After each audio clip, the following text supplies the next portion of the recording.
masasabi mo rin sa performance mo ngayon? Siyempre masaya ako kasi extend pa ako ngayon.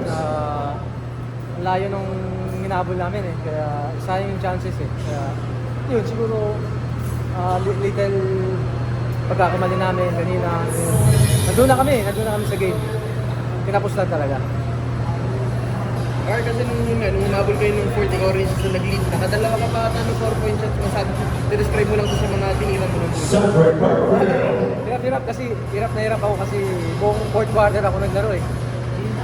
Seconds na lang ako nilabas. Kaya, siyempre, ako yung mainit. Kaya grabe yung confident i-ikot sa akin. Kaya ako nag-take over. Kasi yung import namin sa labas eh. Mention na nakadalawang 4-point sa comeback natin. Tingin mo ba nagagamay mo na yung sa 4-point? Sa akin naman kasi yung practice ko naman yun sa every practice namin. Pinapractice ko kasi negotiable ko sa amin eh. Coach, kung libre ka, tira mo. Ayun, sinwerte, nakashoot ako ng meses. Yun, maulit ulit. Pagka-conscious effort pa sa part to shoot more of those in the game?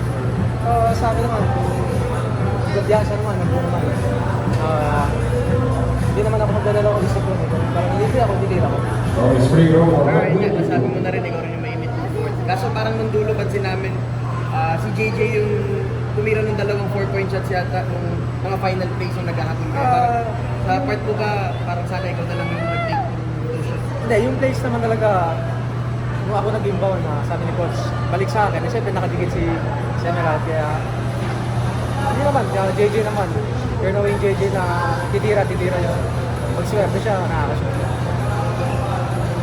Alam mo, sasabi mo na kahit medyo veteran ka na rin. Sa'yo, pumunta yung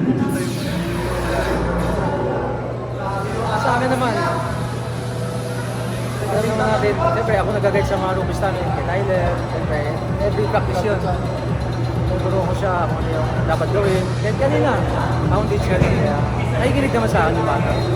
Kaya kung kailangan ako sa loob, siyempre ako nag-take off.